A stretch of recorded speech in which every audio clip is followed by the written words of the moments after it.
এটি একটি সাধারণ মানুষের মস্তিষ্ক এবং এটি একটি পর্ন আসক্ত মানুষের মস্তিষ্ক। আপনি ভাবছেন কেন এই হলুদ আলোগুলো এত উজ্জ্বল? বিজ্ঞানীরা বছরের পর বছর গবেষণা করে দেখেছে যে একজন মাদকাসক্ত মস্তিষ্ক এবং একজন পর্ন আসক্তর মস্তিষ্কের মতোই। বলতে গেলে একজন মাদকাসক্ত এবং একজন পর্ন আসক্তদের মধ্যে কোন পার্থক্য নেই। পর্ন বা মাদকাসক্তই নয়, সোশ্যাল মিডিয়া সকল আসক্তি একই রকমের প্রভাব ফেলে। ভিডিওটি শেষ পর্যন্ত দেখবেন, তাহলে বিস্তারিত জানতে পারবেন। আপনি কি কখনো ভেবে দেখেছেন আমরা কেন বারবার সোশ্যাল মিডিয়া খুলে দেখি, যেখানে আমরা কখনো পড়াশোনার জন্য বই খুলেই দেখি না? হ্যাঁ, এর একটি কারণ রয়েছে।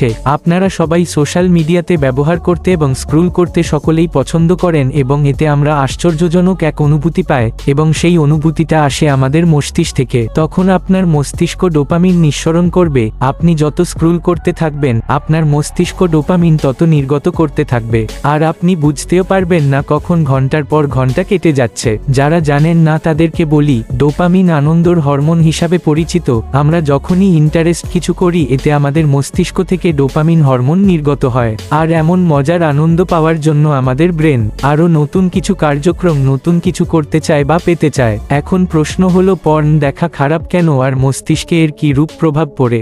ডোপামিন তখনই নির্গত হয় যখন আমাদের মজার কোন খাবার খায়, মজার কোন সিরিজ বা মুভি দেখি, বা এমন কিছু করি যাতে আমাদের মন ভালো হয় বা আমাদের আনন্দ দেয়। কিন্তু সবকিছুকে ছাড়িয়ে যেই জিনিসটা সবচেয়ে বেশি ডোপামিন হরমোন নির্গত করে, যা স্বাভাবিকের চেয়ে 5 গুণ বেশি ডোপামিন নির্গত করে, যা আমাদের মস্তিষ্কের রিওয়ার্ড সিস্টেমকে বাজেভাবে প্রভাবিত করে, যার ফলে আমরা অন্য কিছু ভালো কিছু অনুভব করতে চাই। আমাদের মন সেই সব বিষয়ে সাড়া দিতে চায় না। কারণ আমাদের মন উচ্চমানের ডোপামিনে অভ্যস্ত। তখন সাধারণ ডোপামিন আমাদের জন্য যথেষ্ট নয়। কেউ যখন পর্ন দেখা শুরু করে আশ্চর্যজনক এক ফিলিং পাই এবং সেই অনুভূতি ফিরে পেতে আবারও পর্ন দেখে, আর বারবার এমনটা করার ফলে এটি একটি অভ্যাসে পরিণত হয় এবং এতে তারা নিয়মিত পর্ন দেখা শুরু করে।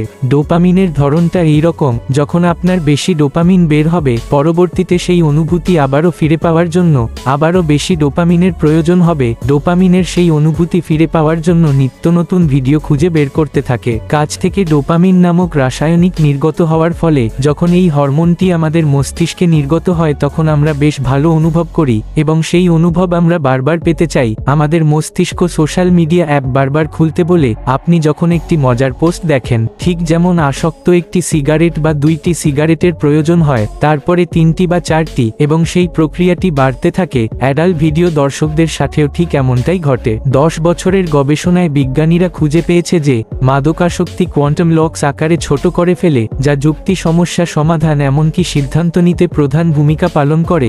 আর সম্পত্তি এক গবেষণায় দেখা গিয়েছে, শুধু ড্রাগ বা হিরোইন আমাদের কোয়ান্টাম লক্স ক্ষতি করে না, সেই সাথে সেলফোন ও পর্ন ভিডিও আসক্তিও একইভাবেই ক্ষতি করে। আপনাদের মাঝে অনেকেই হয়তো বা পর্ন আসক্ত হতে পারে। খেয়াল করে দেখবেন অনেক স্বাভাবিক জিনিসও আপনি বিরক্ত হন, কারণ আপনার মন এখন উচ্চমানের ডোপামিনে আসক্ত।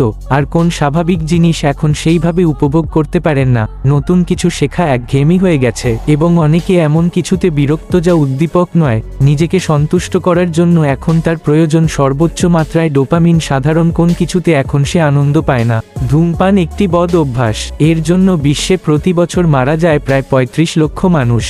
1950 থেকে 2000 সাল পর্যন্ত শুধু উন্নয়নশীল দেশগুলোতেই মারা গেছে প্রায় 6 কোটি লোক, আর এদের অর্ধেকই ছিল যুবক শ্রেণী। এবং কেন আমরা বারবার সিগারেট খাই, এটা কিভাবে আমাদের মস্তিষ্কে এটি কি করে কাজ করে, এই সম্পর্কে জানতে আমাদের চ্যানেলটি লাইক করুন এবং কমেন্টে জানান।